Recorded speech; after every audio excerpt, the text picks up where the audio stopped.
What's up, A to Z Sports Live on a Wednesday. Glad to have all of you guys along YouTube, Facebook, and on Twitch. Pumped about this show. Going to have a big time show because this thing has been what, Sam? January 22nd. Well, it's November 23rd, right? So this show, this game that we're talking about, this topic is about 10 months in the making as the Cincinnati Bengals return to Nissan Stadium on Sunday against the Tennessee Titans, the same site, same field where the Bengals crushed the Titans' Super Bowl dreams and went on to a Super Bowl appearance of their own. Sam Phelan in today for Zach Bingham. I'm Austin Stanley. Going to have an awesome conversation because, Sam, you were at the Titans facility all day yesterday. You heard from Vrabel, and we'll talk about Todd Downing and that situation later on as well. But you heard from the coaches, you heard from the players in the locker room about what this game means. Revenge game, that term was thrown around all day yesterday, and the players for the Titans are giving you guys, the fans, some extra juice. I see Orlando in the Facebook chat early, juiced up, baby, for this game. So we're going to talk a lot about this. Sam has put together a video of Titans players and coaches from yesterday about the revenge game factor of this matchup, and really, it's a massive, massive showdown for the AFC playoff picture for both teams. And so we'll talk about that. Then we'll talk about Todd's plan because Mike Vrabel did give some extra insight to what the Titans' plan is with Todd Downing as the Titans await the investigation from the NFL. And the Titans are talking about what Yogi's asking, is Todd coaching? Well, he's going to talk today to the media. And I find that interesting to see how it's going to go. Sam will be back at St. Thomas Sports Park as well for that conversation. We'll have immediate reaction from Todd Downing's press conference, the first time he has spoken publicly since his DUI arrest early last Friday morning. So make sure you're standing pat for the content on Facebook, YouTube, Twitter, Instagram, and also A to Z Sports.com. Then it's Wednesday, so we'll throw some shade. So an elongated intro for me, but Sam, welcome in. This is a big show. Glad to have you on filling in for Zach this morning. Yeah, no doubt a big show, a show where we have plenty to talk about, Austin. As you mentioned, a big game for the Titans this Sunday. Cincinnati coming to town. Now, the Titans are going to make the playoffs. We have kind of said that for the last couple weeks now, is the way the AFC South has played out in 2022, where they should waltz into the playoffs with the division title. But as you and I have gone over just yesterday with the Coach of the Year conversation, seeding is really up in the air when you look at the AFC with Miami and Baltimore and Kansas City and Buffalo, and the Titans are right in the mix. And so all of these games, especially these games against teams that are likely to be in that playoff conversation like Cincinnati, is a big game.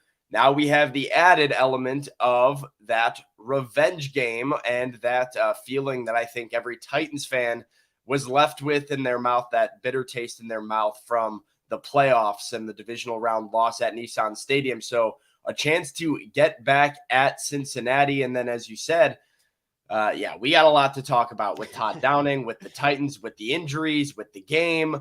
And before we talk about it, everybody watching today needs to make sure that they share the show, because that's the best way to support the show and the best way to get more Titans fans in our conversation. So if you're on YouTube, copy the link, send it to somebody. You can tweet it out, whatever you want to do. If you're on Facebook, just hit the share button. That is there for a reason, so that you can share with all your Facebook friends and make sure they know the conversations that we're having this morning. Just go ahead and share the love on Twitter at A2Z Sports. Whatever it takes and however you consume this morning's show, make sure you're sharing it and getting more people involved before we get going officially. Yep, let's do that officially. Welcome to A to Z Sports, powered as always by the BetMGM app. I'm Austin Stanley. He is Sam Phelan, our Titans reporter, in for Zach Bingham today. Make sure you follow us all over social media. We are Nashville's on-demand sports talk network, going live every weekday morning at 8 Central Time on Facebook, YouTube, and Twitch. Links to the show all over our Twitter feed, segment by segment at A to Z Sports. Hit us up on Instagram and TikTok to stay current with what we've got going on. Got to thank our sponsors because they make this happen. They make it free to you. They allow us to do the things that we do, and they are great people, and we thank them because it's Thanksgiving season. And got to thank our sponsors at Wilson County Hyundai. Make them a part of your new car buying process this holiday season in Lebanon or at wilsoncountyhyundai.com. The Bone and Joint Institute, boneandjointtn.org, the region's destination for comprehensive orthopedic and sports medicine care. Farm Bureau Health Plans. Get better with Farm Bureau Health Plans. FBHP.com/ATOZ for your health coverage. And Hughes and Coleman Injury Lawyers, the official injury lawyers of the Titans. If you are injured in a car wreck, call them for a free case consultation, 800-800-4600. So there's a lot to get into. Todd Downing, will hear from Mike Vrabel later on. There's a lot of injury updates that Sam learned yesterday from the Titans, and we'll talk about that. Plus the Bengals have a couple injury storylines that we will pay attention to throughout the week. And this is our last live show in the morning for the week because tomorrow's Thanksgiving. Friday, Black Friday, Zach and I have taken off over the last several years as we spend some time with family, and Zach's traveling some this afternoon. So we will wrap and squeeze a lot of the conversation pre-Sunday into this, and then Zach and I will be live Sunday morning for our pregame show, Titans and Bengals. So Sam, 10 months ago, you were still in college. We hadn't even met yet, January 22nd. You probably did not expect to be covering the Tennessee Titans 10 months after that game. But Zach and I had a conversation after our post-game show at the Mainstay last January, and it's like, God, that sucks, right? The Titans lose to the Bengals, 3 interceptions from Ryan Tannehill, 9 sacks from the Titans defense, and it all went up in flames. And, I'm not a Titans fan, but I think everybody felt the massive whiff of an opportunity to maybe go to the Super Bowl, as this Titans organization's waiting to do this for so long. And, there's a generation of Titans fans that don't remember 1999 season and that Super Bowl. But, how did you kind of react to what that game was January 22nd? You were in Nashville, so you felt the buzz in the city and the letdown that was that game. Yeah, I mean, I felt it. Like you said, everybody felt it. Titans fan, not a Titans fan. Sports is such an interesting, when you're a fan of a team that is not the very, very lucky few, and there have been, if you grew up in Boston, right, you probably don't appreciate this right now because you've won 20 championships over the last 20 years, and you're used to having a parade in your city every season. But a championship window in sports is such a magical and special time. And one thing fan bases learn awfully quickly and tragically quickly is that it closes fast. And one opportunity, sometimes that's the only opportunity you get. And you want to take advantage of the one time that you're there. And it's the same thing. While the Titans felt that after that playoff game, I'm sure the Bengals felt the same way losing in the Super Bowl of, we were right here, right? We had this chance. And it was undoubtedly the Titans' best chance to go to the Super Bowl in a very long time. And I think the buzz going into the playoffs was not just we're a playoff team. It wasn't the 2019 feeling of house money, we're rolling and seeing where this can take us. There was an expectation that Titans team could legitimately win the Super Bowl for the first time in franchise history. And to have it end the way it did is heartbreaking because you look up and you go, I don't know if we're going to be back. And then the offseason and the A.J. Brown and all the drama that ensued was kind of an unraveling of these dreams that Titans fans had January 22nd that slowly started to come undone. And now here we are. I don't know if they're in as good of a spot, but certainly in a position to maybe get in that spot. How do you feel about where the Titans are at now compared to where they were last time this year? Well, right. And Isaiah says if he feels like the Titans window just reopened a bit, like a sliver of blue sky. I mean, maybe it has. And I think that's the interesting part. We talked a lot about Mike Vrabel and the job he's done. Sam, you gave your case for why Mike Vrabel is doing the best coaching job in the NFL and should win the NFL Coach of the Year, even though the conversation kind of led us to the fact that it's going to be a long shot for him to be able to do that back-to-back. But This time a year ago, the Titans didn't have Derrick Henry. You thought he could be back for the playoff run. A.J. Brown, I believe at this point a year ago, was on injured reserve. And so you thought he was coming back. So you were trying to figure out how can the Titans just get to the playoffs and see when they can get healthy. And that's when the Titans, we thought, were at their healthiest, was in that divisional round playoff game hosting the Bengals, and it kind of blew up in their face. And so I do think this game has been circled. We knew after that game the Titans were going to be hosting the Bengals at some point this season. So this game has been circled even before it was set on the calendar. Now it's here. And I'm really curious to see how fans feel about this. Because we'll play this video, and Sam, you put this together yesterday around the Titans facility of players, coaches being asked about if this is being viewed as a revenge game in the Titans facility this week. Playoff game, maybe what you knew about them back in January, healthy in preparation for this one. You know, I mean, this is not a revenge game. More than half of our team didn't even play in that game. Ryan, your coach says Sunday is not a revenge game. Are you of that mindset as well? Yeah, no doubt. Just like I said after Thursday night, you know, that was last year. Half this team, you know, wasn't even here. So this is a new team facing another new team. Obviously, a game we want to win, but it has nothing to do. You know, we worried about this year. We're not worried about what happened in the playoff last year. It's all about this year, and how can we get a win this Sunday. Revenge game for many guys in terms of they're not saying that, but Right. The fans think of it that way. I mean, now to get them back here, kind of nice to have them here on the road again. I mean, it makes sense for the fans to feel like that. I mean, I'm not saying that we're looking at it is just another game, but I hope that the fans really feel that way because they should come out super amped up, tailgating all day, be excited for this game because we're going to need them. So Kevin Byard ends that with the Titans are going to need their fans to be extra juiced, and that's the title of today's show. Titans players are feeding their fans with extra juice. I also saw David Long Jr.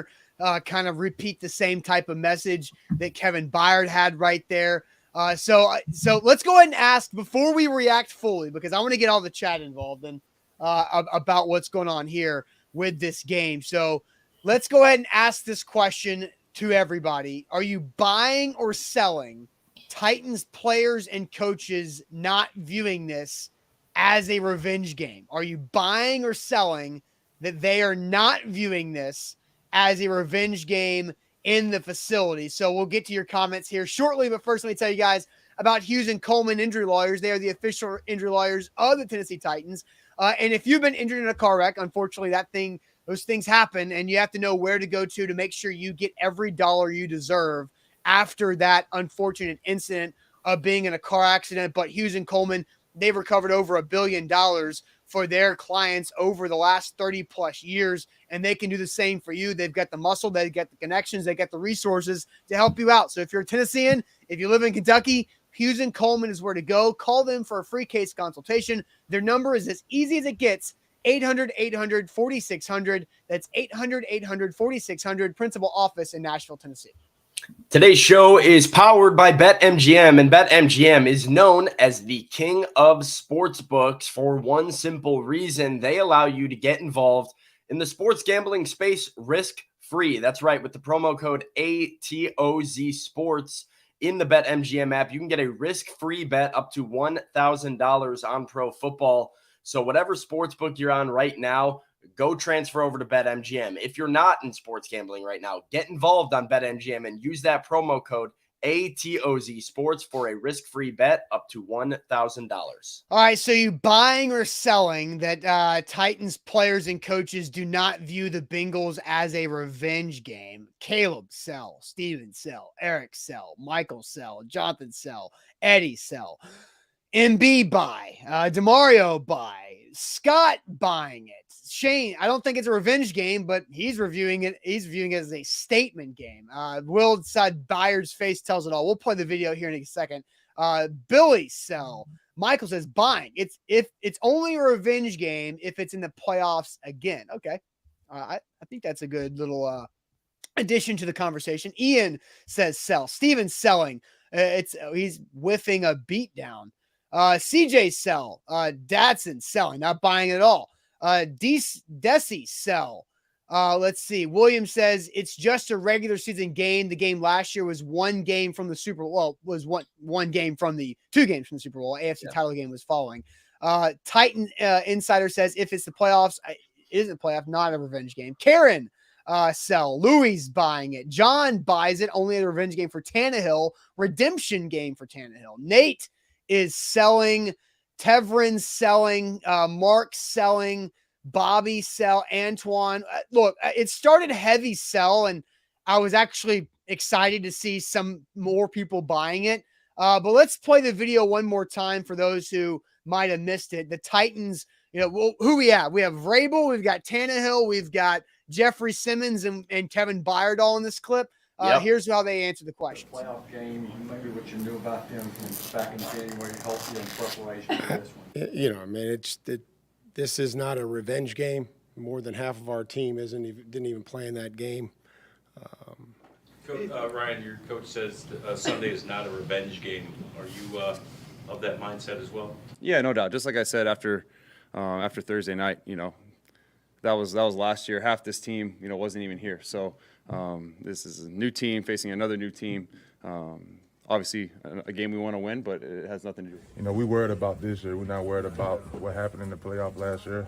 It's all about this year, and how can we get a win this Sunday? Revenge game for many guys in terms of they're not saying that, but Right. the fans think of it that way. I mean, now to get them back here, kind of nice to have them here on the road again. I mean, it makes sense for the fans to feel like that. I mean, I'm not saying that we're looking at it is just another game, but I hope that the fans really feel that way because they should come out super amped up, tailgating all day, be excited for this game because we're going to need them. The game's at noon kickoff, so I don't know how you can tailgate all day before the afternoons. But, hey, guys, Kevin Byard saying get the hell out there early and get lubered up and get drunk and do all this kind of stuff to make sure that you can withstand whatever the weather might be, cold, wet, I don't know. But you guys better be loud is what Kevin Byard's saying. So, Sam, I'm going to answer this question before you. I am absolutely selling all the BS the Titans players and coaches are spewing out there this week. That is a load of crap. They're going to say this, and I thought it was interesting because how logistically things went throughout yesterday's media availability. Mike Vrabel talked first, then Tannehill talked second, then the open locker room. Am I correct on that? Yes, you are. Yeah, right. So Mike Vrabel says, no, it's not a revenge game. Who brought up the revenge game term?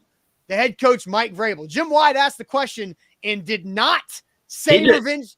Jim White just asked about what they might have learned from the playoff game. And Mike Vrabel got ahead of the narrative, to your point, and said, this is not a revenge game. And I thought, too, Austin, to your point about like the order of media availability. And this is not the first time we've seen this with the Titans this year or ever. I mean, it's pretty regular that this happens.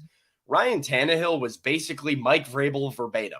He came out and also said, well, half of our team wasn't on this team, which was exactly what Mike Vrabel had just said. It's almost like there's some talking points before they get out there sometimes where it's like, hey, this is not a revenge game. We're getting ahead of that narrative. And for the reason why, we're going to mention about how half the roster is new.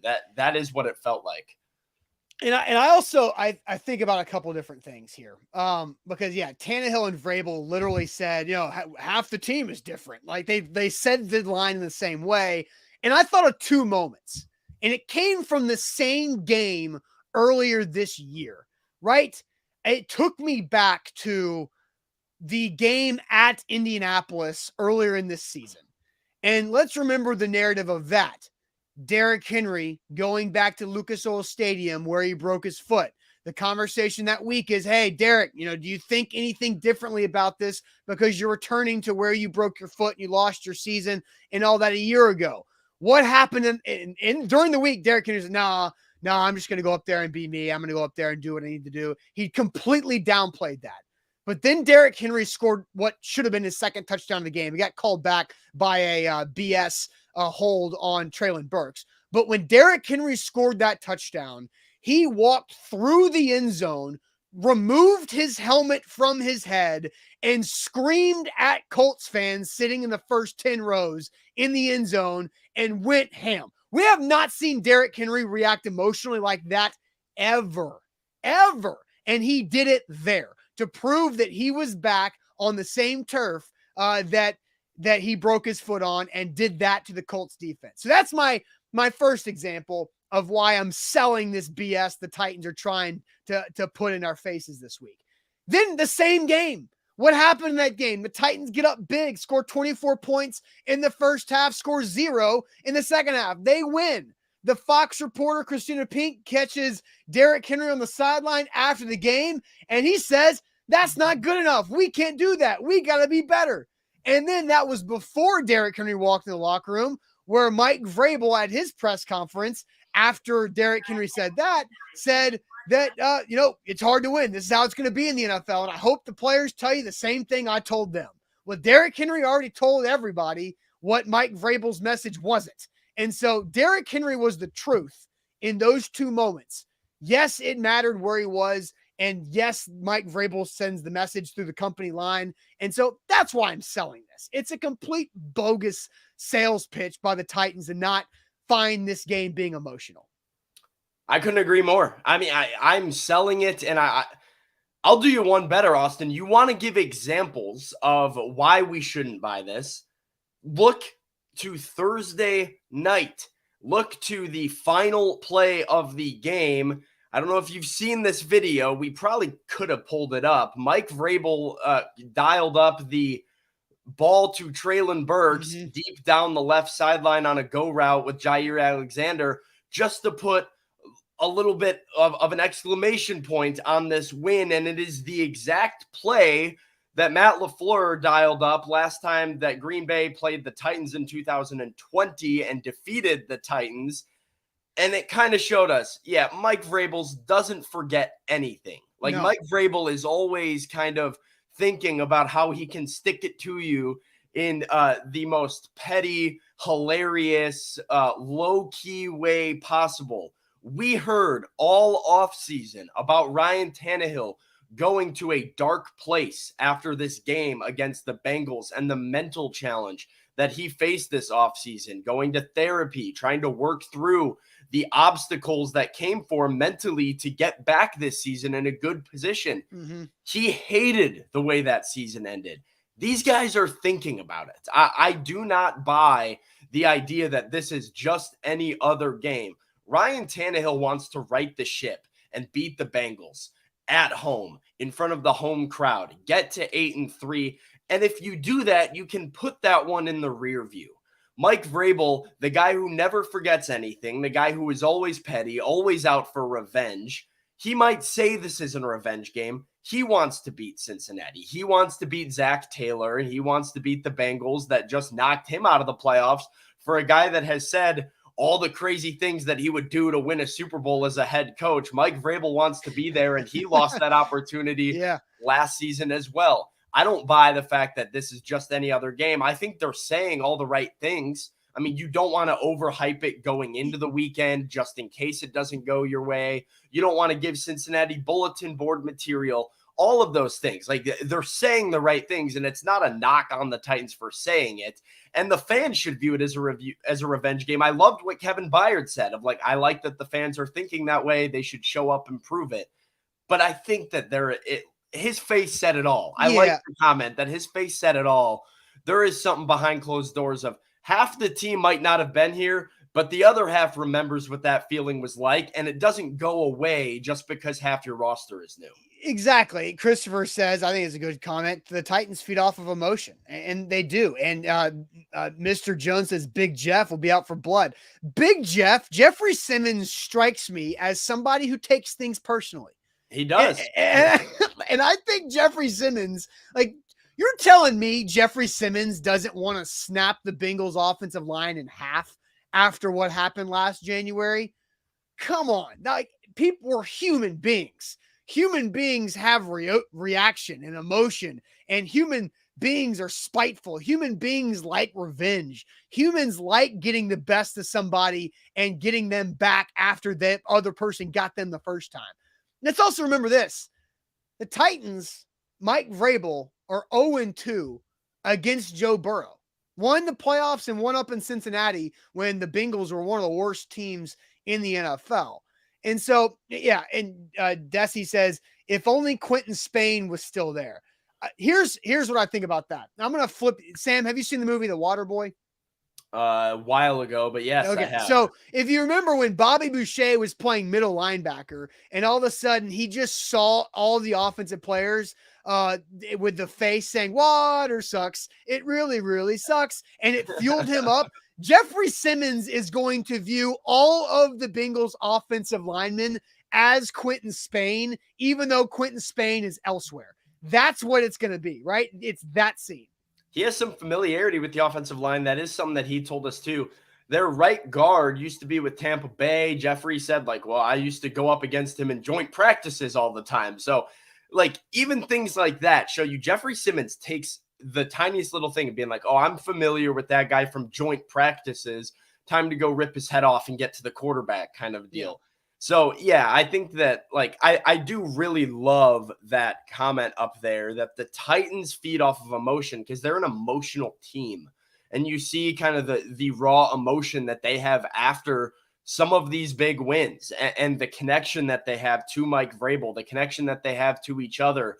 It's the same reason I think that they continue to beat the underdog drum nonstop, even when fans don't necessarily want them to all the time, because whatever can get these guys emotionally charged up is something that usually benefits them in the game. I couldn't be selling this harder. I think we've even talked some people that were buying into selling.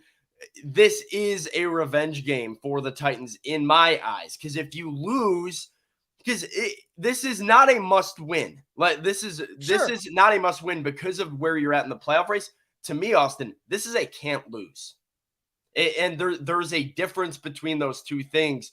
To me, if you lose to the Bengals at home again, despite the 7-3 record, despite running away with the AFC South, I think there is this lingering thought in the back of a player's mind, in the back of a coach's mind, in the back of a fan's mind, where you're like, well, we lost to the Bengals in the first round. Now we're losing to the Bengals again. That's a playoff team. Can we really hang with these AFC playoff teams when it matters most and beat them? If you can win this game, you do what I said. It's all behind you. You're 8-3, nothing but clear roads in front of you, and a completely new season and new circumstance to pave a new path to the Super Bowl for the Titans. But you can't lose. I'm with you. This is a either you exercise the demons or the demons creep back up, right? Because if Ryan Tannehill, and again, because we know Ryan Tannehill is a human being, right? If Ryan Tannehill throws a bad pick in the first half against the Bengals on Sunday, everybody goes, everybody in that stadium feels that. And you have that nervous, anxious energy creep over everybody in the stadium that's wearing two-tone blue. And everybody goes, okay, what's going to happen? And Jarrell puts it nice, I think, too. The Michael Jordan effect, create motivational scenarios where, everybody watched the Michael Jordan situation, the Michael Jordan doc a couple of years ago. It's kind of that same thing. And that's where I view Big Jeff. Like he takes that personally. And so we'll see how that goes. Now, let's talk. You got something else? Well, I do want to clarify this. The difference between must win and can't lose. Obviously, like in reality, they are the same thing by definition. Like a must win means that you can't lose the game. But I think that for me, the way I separate these two things is through the vibes and the narrative surrounding a game. If the Titans are, trying to get back into the playoff race, if you're trying to, tie somebody up, cause a little momentum, then a game can be a must win because you have to have it. The Titans do not have to win to save their season right now. Like they are in a good spot, win or lose. I think if you lose the game, you start to create some negative momentum and some negative vibes, as I mentioned, and as Austin, you kind of alluded to there. It's not really a difference. It's just a difference in how I separate maybe the vibe behind a game, and I view this as a can't lose for the Titans because it sets a bad precedent moving forward. Well, and also let's remember this, the situation the Bengals are in. The Bengals are in a spot where they are the last wild card team as the current standings sit, and they're behind Baltimore by a game for their division. The Bengals want to win the AFC North for the second straight year, and you need to win conference games to set yourself up to win those tie breaks and to win that division moving forward. And I think, this game, if you want to look at it in a vacuum about playoff picture for this season, this game's probably more important for Cincinnati than it is for Tennessee. But then you add in the revenge factor that we've been talking about. And, I think both teams come in licking their chops, very motivated to show what they can do and to try to get a big time win on either side. So let's go through some very, very important injury storylines to monitor on both sides of this as the week continues. And we'll update those here in a second. But first, let me tell you guys all about our great sponsors. They've been with us for a long time. Wilson County Hyundai. It's holiday season. There's great deals on cars to be had, and Wilson County Hyundai can help you out. So make them a part of your car buying process whenever you're buying a car. You don't just walk up to the first place and see the first car. Oh, that's it. Let's take it. No, you make it a process. You go about it a smart way. And so all we're asking is for you to make Wilson County Hyundai a part of that process. Go check them out. See what they have to offer. Talk to Payne Bone. Talk to the team there at Wilson County Hyundai, and they'll help you find the right ride in Lebanon. So it's an easy drive outside of Nashville on I-40. So you don't pay those downtown Nashville prices. And Hyundai, they've got great products because they got the self-parking vehicles. They've got all types of new technology that can help you be ahead of the game at wilsoncountyhyundai.com. Today's show is powered by BetMGM, and if you use the promo code ATOZ Sports on the BetMGM app, you get a risk-free bet up to $1,000 on pro football. With this new week coming up, a lot of football on Thanksgiving. If you're looking to put a little skin in the game when you're sitting down to watch football with your family, by yourself, however you do football on Thanksgiving and that combination, make sure you're placing that bet on BetMGM and use that promo code, because if you do, like I said, it is a risk-free bet up to $1,000. You place the bet. If it doesn't hit, you get the money back into your BetMGM account. Another chance to win some money. So yeah, no reason not to do it when no risk is involved. Promo code ATOZ Sports on the BetMGM app. All right, A to Z Sports here live on this Wednesday. Again, the last weekday morning show of the week for us as we go into Thanksgiving.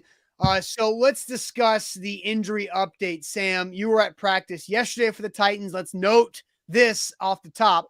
The Bengals practice week does not start until today. And we talked about this pre-show, and the Titans had the ability, the luxury of last week playing on Thursday night. And then going into Thanksgiving, the Titans are giving their players Thanksgiving off because they did not play Sunday. The Bengals play Sunday, so they're going through a regular week. And the Titans have the ability to start their practice on a Tuesday instead of a Wednesday to give them Thursday off. So the Titans did practice yesterday. The Bengals did not. Now, also for the Titans, in that sake, they're not required to give an official injury report until Wednesday afternoon, which is coming up later today. So all we know is who wasn't out there for practice, Sam, and who was missing from Tuesday's practice for the Titans. Just 4 Titans missing. So, I mean, that's kind of a good number relative to how things have been in the past, where we've been looking at double digits sometimes, but 4 impact players, no doubt. It was Danico Autry, Christian Fulton, Ben Jones, and kicker Randy Bullock, the 4 Titans that missed. So Randy Bullock was out. Caleb Shudak was in, the rookie kicker from Iowa that we haven't seen much of. He went down during training camp with some injury, went on the PUP list, and finally making a return.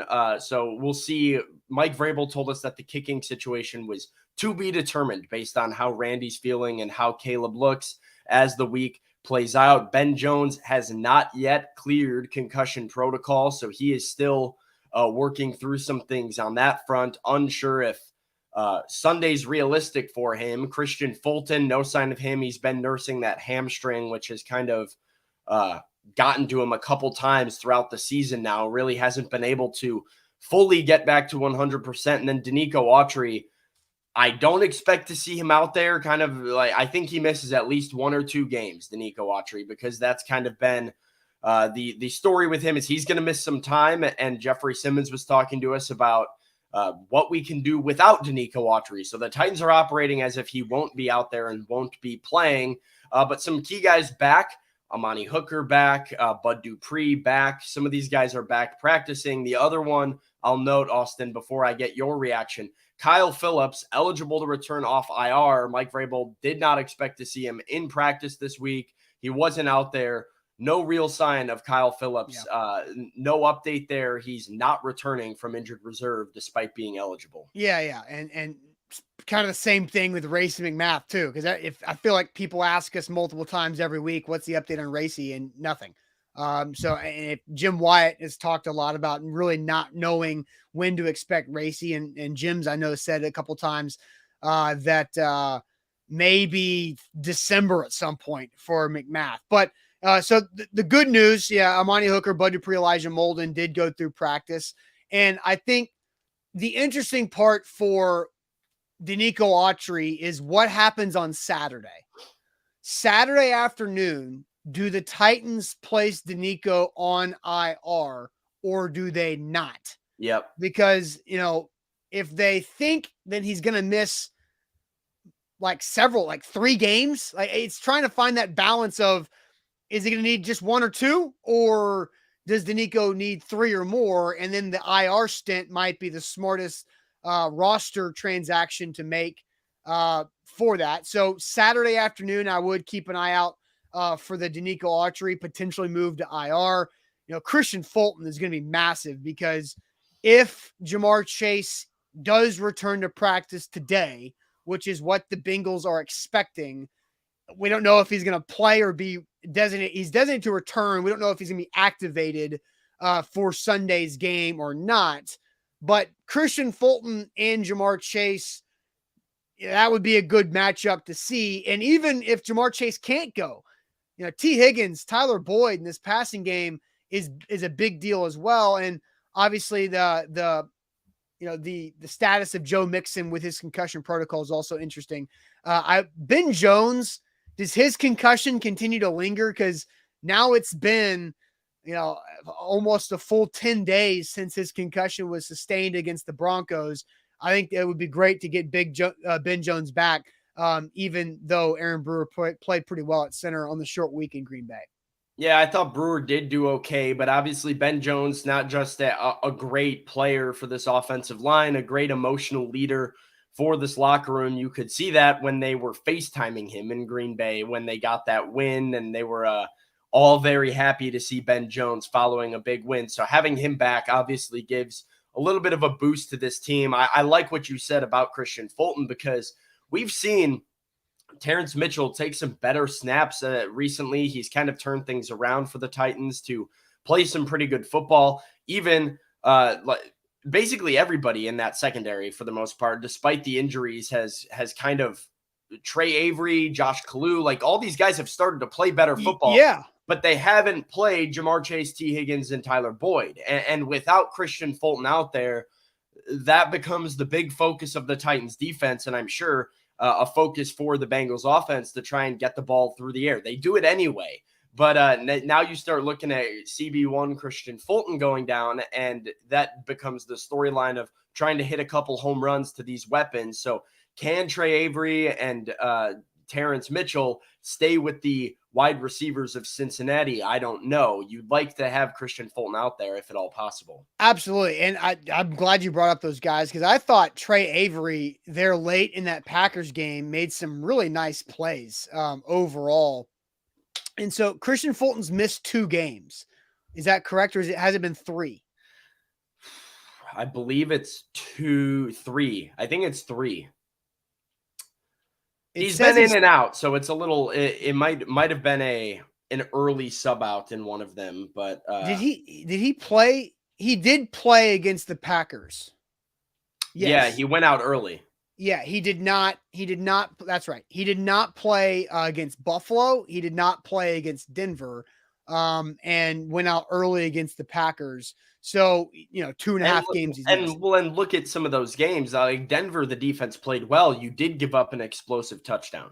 Yes. So you did give up that X play and multiple of them, actually. You gave up the one big touchdown, but Cortland Sutton had a couple really nice catches deep down the field. And it was really the only thing keeping Denver in the game. They couldn't run the football. They were getting after Russell Wilson. He was throwing the ball like 50 times and had basically no success. But every once in a while, he'd find a big one and get them into a drive. So that has been what Shane Bowen and Anthony Midget and everybody involved with this defense in the secondary has talked about all year, is prevent the X plays.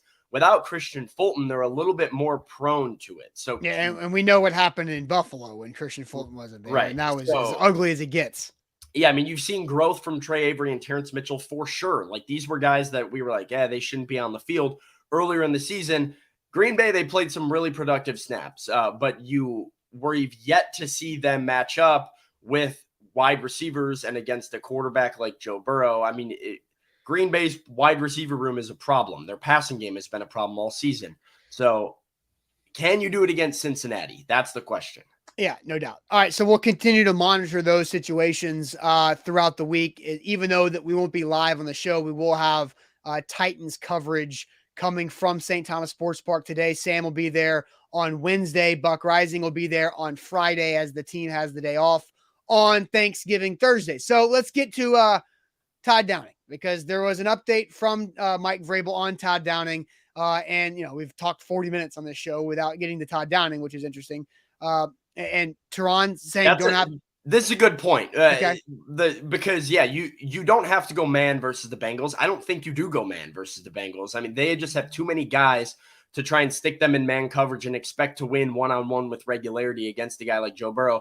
You have to get after Joe Burrow, and you have to prevent the X play. So that's the biggest thing for me is don't get beat deep. If you have to drop into a zone, drop into a zone. You have Kevin Byard. Having Amani Hooker out there is going to be huge, because you can now probably stick him into the nickel, bring Andrew Adams back deep like the Titans have done a couple times this year. So, yes, good point from Teron Davenport, I think is important to note that I don't expect the Titans to be in man, but not having Christian Fulton out there, it can be scary when you're talking about trying to prevent explosive plays for an offense that just likes to throw the football, especially without Joe Mixon. If he's not out there, they're going to rely on the arm of Joe Burrow even more. Yeah, and the depth, right? Because Elijah Molden helps you. Everything falls beautifully into place. And now, if Christian Fulton, Hooker, and Molden are all back, you feel great about the Titans secondary because they're deep and they're versatile. And Andrew Adams has been such a great find by John Robinson mid-season to help out this defense. Okay, now let's get to Todd Downing. This is going to be an interesting conversation. What's one word to describe how you feel about Todd Downing calling plays for the Titans Sunday after the DUI? Now, we'll play you the Mike Vrabel comment about the status of Todd Downing here in a second. I saw a lot of mixed feelings yesterday in reaction to this, so we'll play the Mike Vrabel comment, but we want one word to describe how you feel about the Titans moving forward with Todd Downing as offensive coordinator after the DUI for Sunday's game. But first, let me tell you guys about the Bone and Joint Institute. We've had a great week with Bone and Joint Institute because they provide a lot of resources to you and to us. And Monday and Tuesday had Doc Talk segments reacting to the Hendon Hooker ACL injury. And then yesterday, talked to the Bone and Joint Institute spine specialist and about Caleb Farley. And that was some really good information about Caleb Farley's immediate and long-term future as an NFL player, as a corner. Does corner playing that position make it harder on his lower back? That's something you can go check out with our Doc Talk segment via the Bone and Joint Institute on our YouTube channel right there. It was yesterday. Did that with Casey Davidson, the spine specialist at the Bone and Joint Institute. So go check them out. And whenever you get hurt, that's where you need to turn because they're really good at what they do. boneandjointtn.org. Today's show is powered by BetMGM, and BetMGM is the king of sports books because they are offering a risk-free bet on pro football up to $1,000 when you use promo code ATOZ Sports on the BetMGM app. Whatever your picks are this Thanksgiving slate, whatever your picks are this weekend, if you're going to the Titans-Bengals game, wherever you stand on your expectations for the Titans against Cincinnati, this weekend. Place the wager on BetMGM. Use the promo code ATOZ Sports. It is a risk-free bet up to $1,000, so there's no reason not to do it when it's risk-free. That is BetMGM, ATOZ Sports, the promo code. Get involved with the king of sportsbooks. Visit BetMGM.com for terms and conditions. 21 or older, Tennessee only new customer offer. All promotion or subject to qualification eligible requirements. Words is knowledgeable for bets credit for best expiring 7 days. For problem game support, call Tennessee Redline 800-889-9789. Sam, let's go ahead and hear from Mike Vrabel before we get to everybody's one word. Here's Mike Vrabel addressing the Todd Downing status Tuesday afternoon. As you start this game week, status with Todd, is it something that you just keep working until the league process comes to a conclusion, or how do you handle that now? Well, we'll continue forward with, how things were, as Todd is our offensive coordinator. Now those things could change. I want to make sure that everybody understands that at any point in time when we hear from the league or, that, the legal process, those things could obviously change. I want to make sure that everybody understands that. But as right now, that's where we're at, status quo. Why not be proactive and not wait on the league and do something as an organization rather than wait and let the league handle a difficult situation? And again, I appreciate that. I do. I think it's my experience, the organization's experience, that we'll just wait for everything to play out. And then, obviously, if the decisions that we make require us to be held accountable, we'll absolutely do that. Our entire focus now has got to be on Cincinnati. That's what I told the team. That's what I expressed. And I'm confident that we'll do that. On to Cincinnati in Mike Vrabel's mind. So, one word to describe how you feel about the Titans moving forward, Todd Downing as a play caller on Sunday after the DUI. Now, obviously, if things change, then the Titans will adapt and change. But as of right now, with the investigation still continuing, their plan is to move forward with Todd Downing as the offensive coordinator, which means game planning throughout the week during work today and throughout the week, and then also calling plays on Sunday against the Bengals in Nissan Stadium. So I'll go to some one words, and then Sam, I'll let you jump in here too. Steven says distracting. Jamal says he's fine with it. Stephen King says down. Mr. Jones says intoxicated. Eric says consistent. John says disappointed. Jason says arrogant. We've got Justin with another inconsistent. Jarrell with a fair. Big Ten Jeff says privileged. Mitchell says disgraceful. Let's see. Justin says innocent until proven guilty in a court, then fire him. Like, I don't necessarily know if the DUI is a fireable offense for an offensive coordinator, even if he is guilty in a court of law, but that's a different conversation once we can get there. Brandon says fine. Ethan says surprised. Donald says uncomfortable, mainly because he doesn't think Todd's very good at an OC. Jay says shame. Mark says unhappy. Billy says expected. Uncomfortable coming in from Jay Woods. Awkward from Jerry. Ridiculous from Brent. Unsure from Danny. Rationalized from Dadson. So, Sam, how do you feel about this? Because it is, I get a lot of people's words. I understand, and I really I don't disagree with anything anybody said, whether it's correct, uncomfortable, fair, foul, awkward, privileged. I think all the words I've seen so far, I'm okay with people. I don't disagree with people having that opinion. Yeah, no, I mean, I told you before we came on here, I was struggling to come up with one word for my feelings on this because it is such a touchy and loaded topic for me. I will say I do have a hard time with the innocent until proven guilty way that some fans are choosing to look at this. The reality of the situation is Todd Downing did drink. Todd Downing did get behind the wheel of a vehicle and was speeding way over the speed limit, according to reports that had him going 90 to 100 miles per hour. The facts are that he submitted to a roadside sobriety test, failed that test, and it is the reason he was arrested in the first place. So Those are what the facts are. Yeah. This innocent until proven guilty, wanting him to be convicted in a court, wanting the league to make decisions. The facts are he was over the legal limit according to his sobriety test, and we don't have the exact details yet on what his blood alcohol content was. The facts are he was behind the wheel of a vehicle and he was going way over the speed limit. None of that is okay. None of that is innocent. So those are my unfiltered thoughts, I Right. I mean, suppose, regarding that section. yeah, DUIs are pretty. It's not like other legal situation where there might be It's pretty cut and abuse, dry. assault, or some things where there's so many different versions of the same story.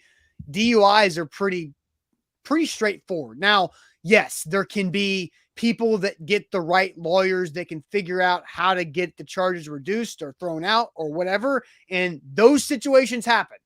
But that still doesn't mean that the person wasn't caught driving under the influence at a high rate of speed like Downing was. I mean, he says we don't have a BAC or blood test yet. This is true. He did. The report from the Tennessee Highway Patrol is that he took a roadside sobriety test, failed the test, and that is why he was arrested in the first place. So I'm not sure you need I mean, we will get it eventually. That will obviously provide some clarity, but they don't bring in guys on DUI for no reason. Like, well, and this is again from earlier in the week from WSMV4 in Nashville. You know, he also did admit to the arresting officer that he did have a beer before driving. So there was that, at least from Todd Downing as well. So how do you feel? What's your one word? So my one word that I came back to, and somebody in the chat had it, is awkward. It's awkward for me, and I went back and forth between awkward and patient, which is kind of a weird two different words here, because I'm trying to withhold judgment from the Titans, as weird as it might make me feel or how on the fence I can be about it. I'm sure that Mike Vrabel and the Titans organization feels the same way.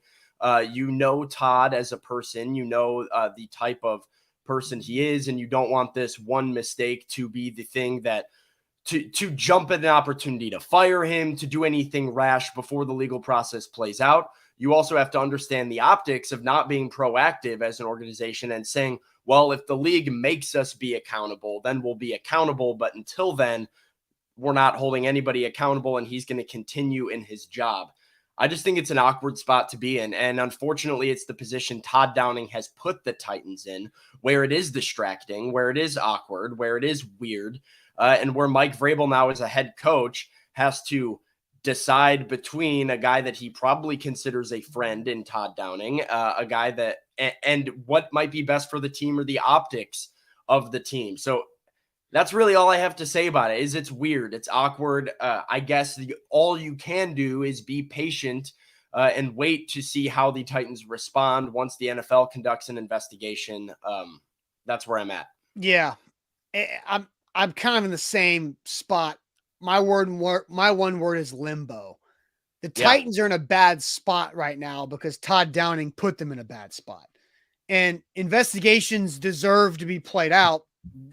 Todd Downing deserves due process just like everybody. Absolutely. But there's also like you're saying, an awkward or a limbo that the Titans are in where, look, I said this Monday, I guess it was, the NFL doesn't stop. Like, it does not matter. They don't care. Like, the week is, and the game's on Sunday. They're not moving it. They're not delaying it because they got to figure out what's going on with Todd Downing. So the Titans have to figure out what the right move is. And I guess what I said on Monday is that I think it would be a really bad look to have Todd Downing on the sideline calling plays on Sunday if there is nothing finished with the investigation at this point. I 100% agree. I agree. Yeah.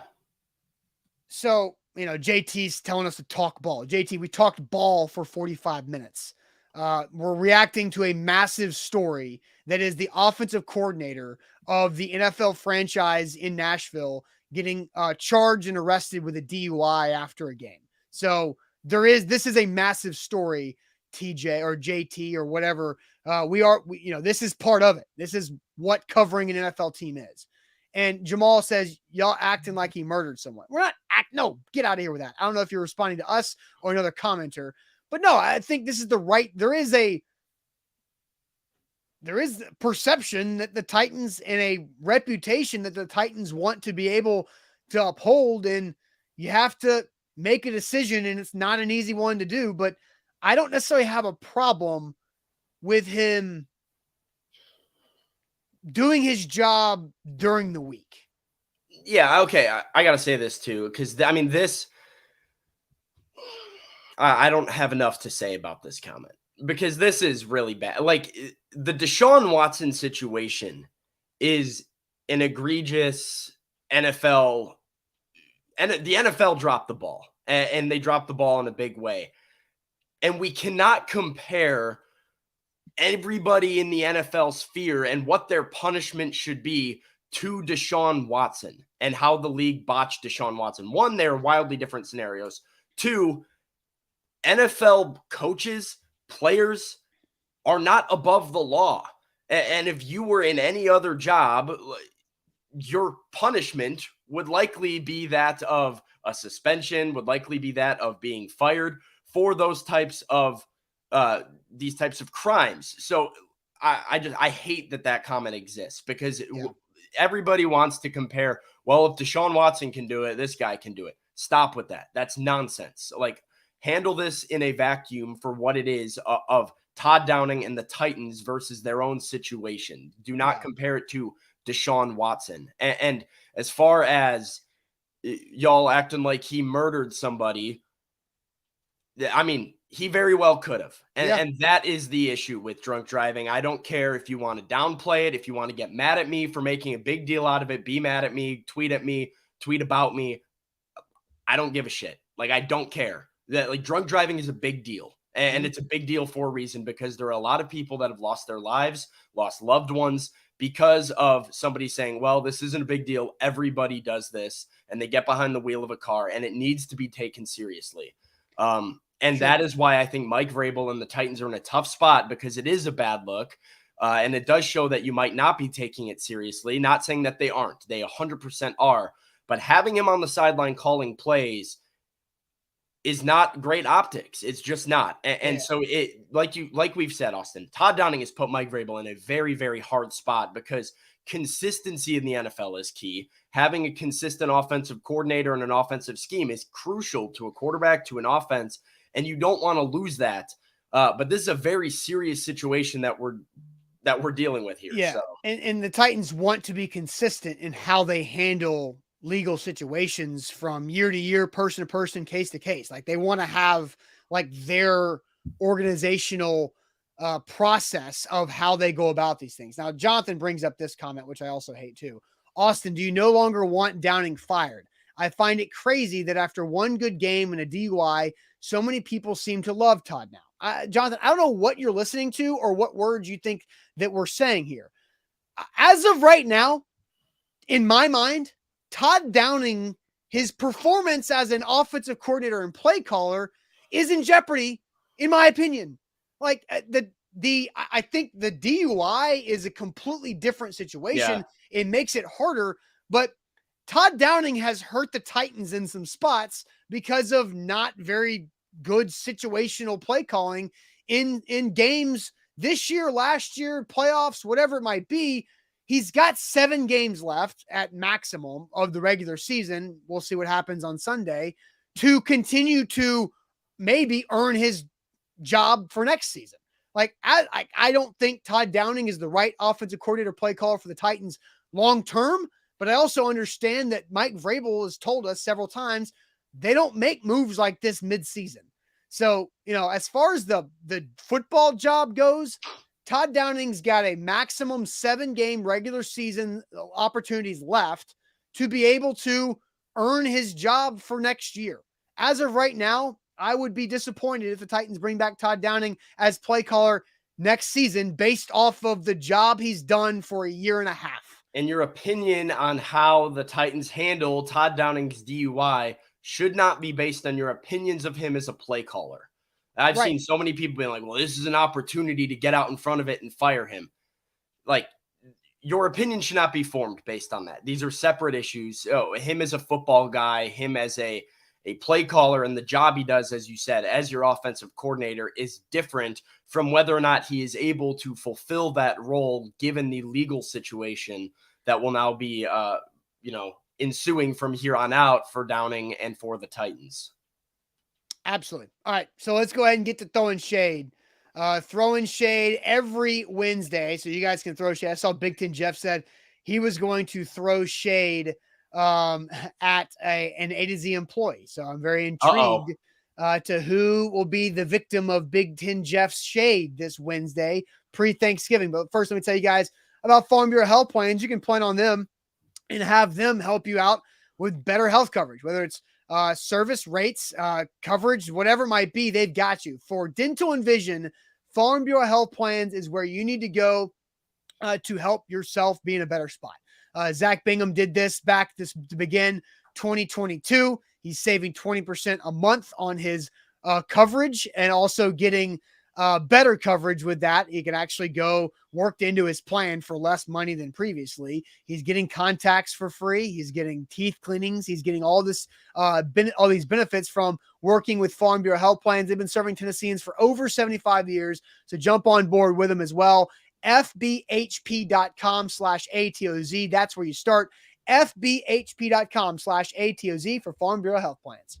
Today's show is powered by BetMGM, the king of sports books, and they have a risk-free bet up to $1,000 on pro football with the promo code ATOZ Sports. Austin, I cannot tell you enough about BetMGM right now because I'm feeling pretty good. I told you I had a bad weekend. A couple tough breaks, didn't go my way, but BetMGM with the risk-free bet has bailed me out because now I have that money back in the BetMGM account and I have placed some bets on Thanksgiving football. There you go. So that when I head home to Chicago to enjoy Thanksgiving with my family, I can sit back, watch some football, ride out some bets. And that's all thanks to BetMGM's risk-free bets. So if you want to do that this Thanksgiving, use the promo code ATOZ Sports. Get involved with the king of sportsbooks. That is BetMGM.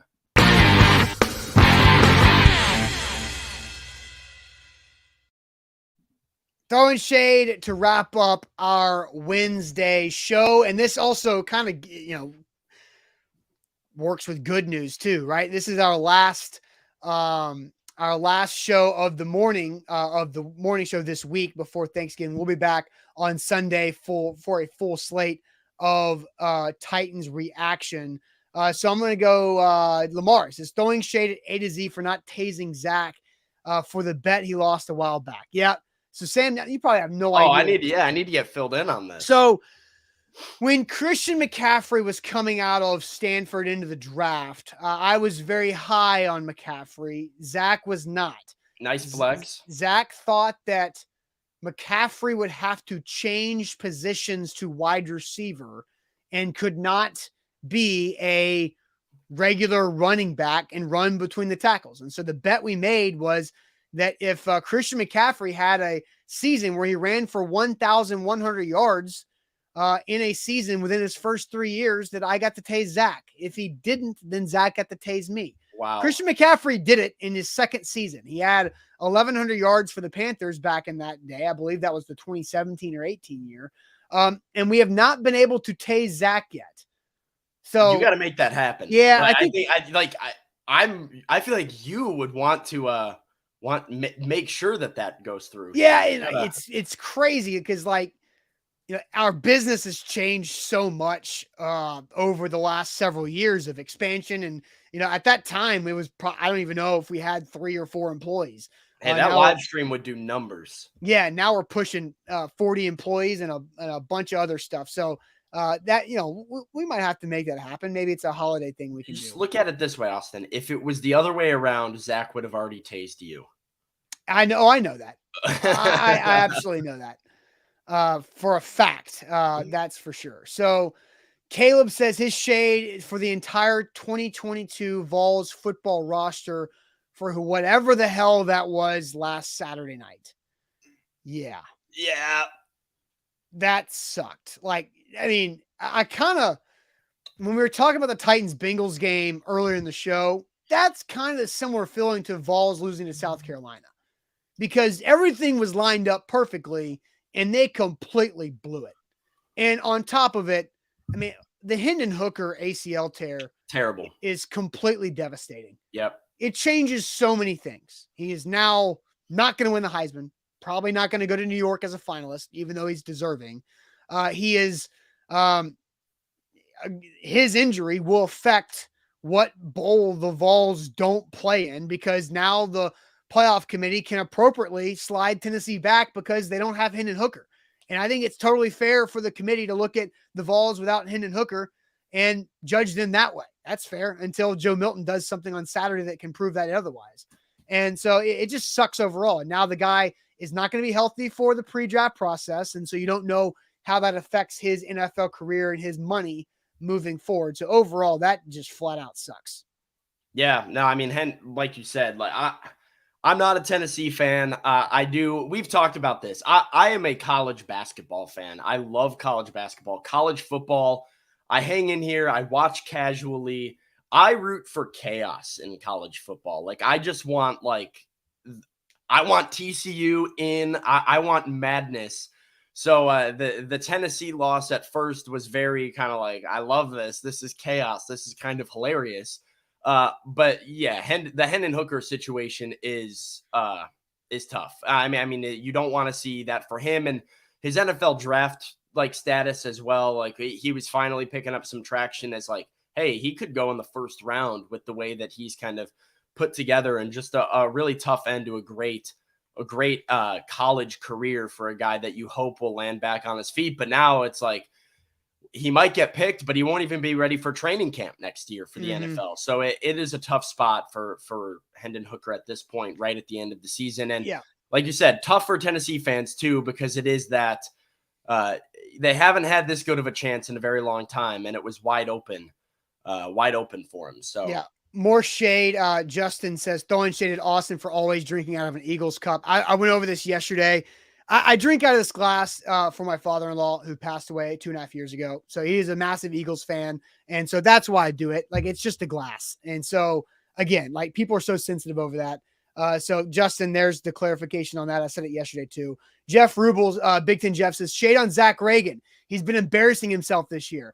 First, it was this Vols team is 2019 LSU. Then it was, I feel like this team will take the Clemson jump. And then yesterday it was Tennessee can still make the playoffs.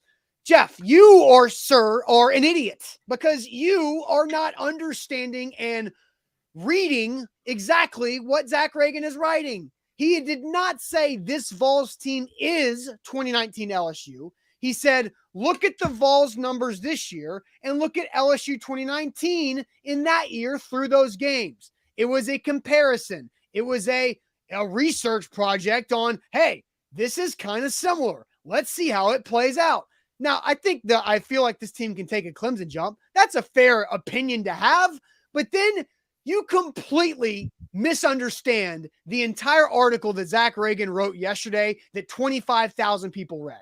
It was not that he believes Tennessee can still make the playoffs. It was, here's a list of things that would have to happen for Tennessee to have a chance. It is not his opinion that those things will happen. It is a actual list of things that would have to go through on what would have to happen for Tennessee to have a chance. Again, understand the difference, Jeff. Come on, dude. Stop being an idiot. You're smarter than that. Reading comprehension, do it. Don't just take everything so emotionally. Read it, understand. And Jeff says, oh, so it's clickbait. No, you idiot. Stop being an imbecile. It's not clickbait because he told you what have to happen. It's an exercise. It's not clickbait.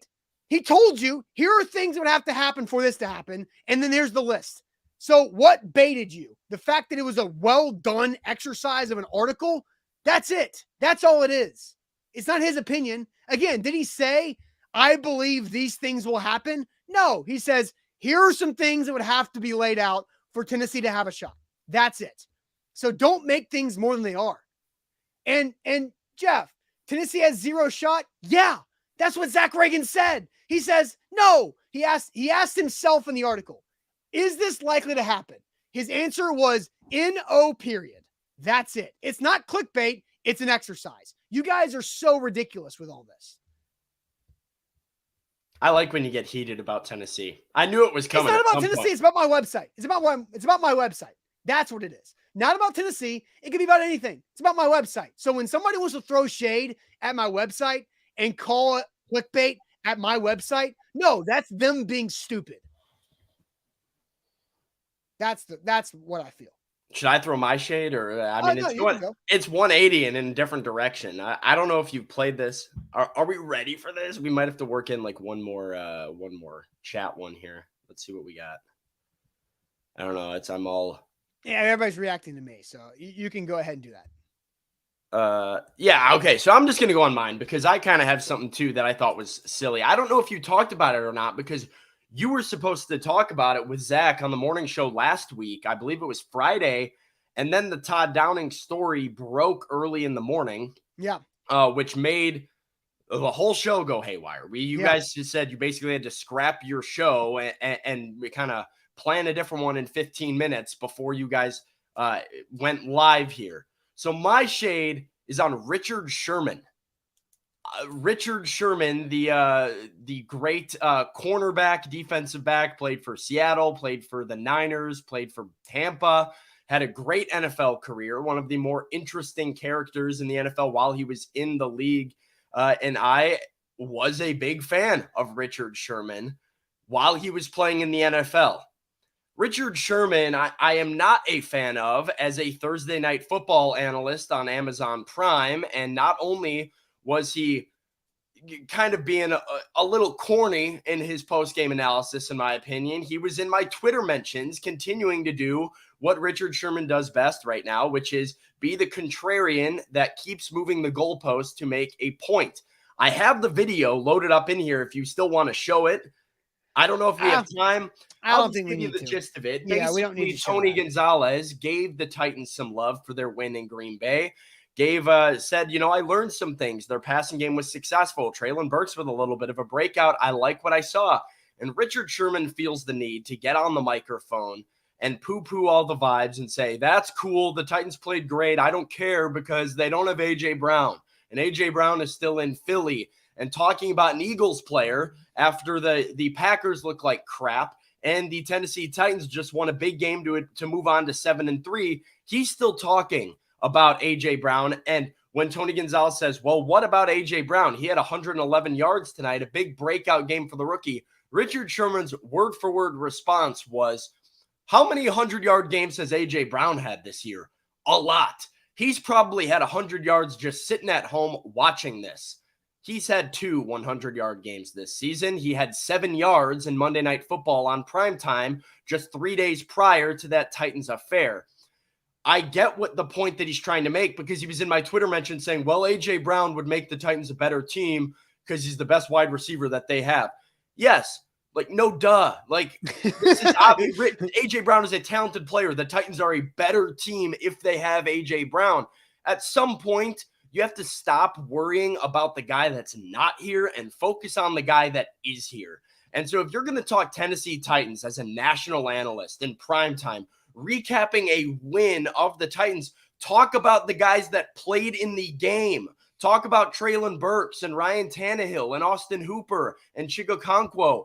Like, this is a talking point. He looks down at a note sheet with no facts, with no statistics, finds his talking point and says, okay, time to spew on about this on national television, using his infectious Richard Sherman personality to get people to get back behind him by taking an emotional topic. Like, it's crap. So my shade goes to Richard Sherman because he is a good football mind. He understands the game. He is a great player. I think he's very good at television, but he's not doing his research. And that irritates me to see a guy go on a national broadcast and cherry pick numbers and then push the goalpost in Twitter mentions afterwards. Like, that's lazy, man. If this was ESPN, I'd say, come on, man. Because I'm not behind that. I don't like it. Richard Sherman shade on this Wednesday. Yeah. Basically, Richard Sherman's commentary and analysis about the Titans are football teams are better when they have better players. Yeah, I mean, that's what it comes down. Like, he was in my, like I said, he was in my mention saying, well, he's got this many touchdowns, so he's the better, he makes them better.